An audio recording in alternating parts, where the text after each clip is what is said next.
I reckon most folks in our county would just as soon forget the Miller family.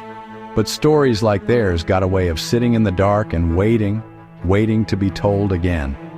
This happened in 1904, back when our roads were dirt and the nights were darker than any night you've ever seen. Out near the edge of Pine Ridge Forest stood the Miller cabin, a small, leaning thing made of old pine boards. That's where Jonas Miller, his wife Clara, and their boy Samuel lived.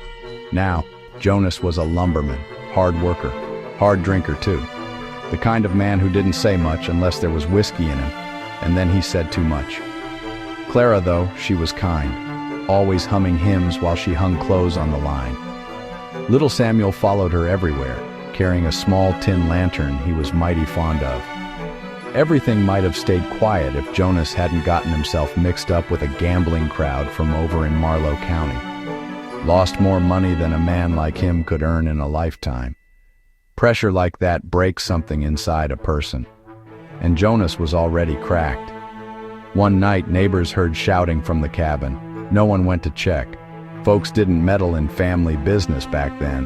The shouting stopped eventually, and the forest went silent again. At sunrise, smoke was seen rising from Miller's land. The sheriff and a few men went out there.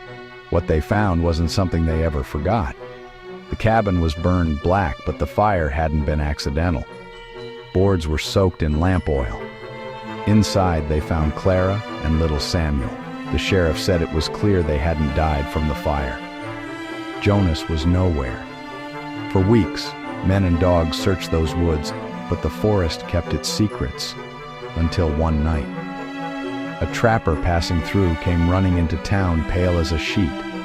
He said he'd seen a man wandering near the burned cabin carrying a small lantern that flickered low, like a child's lantern. Said the man walked slow, like his bones were tired, calling a name over and over. Sam, where are you, boy? Sheriff Granger, same one from Widow's Creek, rode out to see, and though he was as brave as men come, he returned before dawn, face white, refusing to speak a word of what he saw. Folks say Jonas died out there in those woods, lost in his own guilt, searching for the boy he took from this world. But others say on cold autumn nights when the moon is thin and the woods are still, you can see a faint lantern light moving through the trees, slow, tired, calling. Sam? I ain't the superstitious type, but I don't go near Pine Ridge Forest after dark.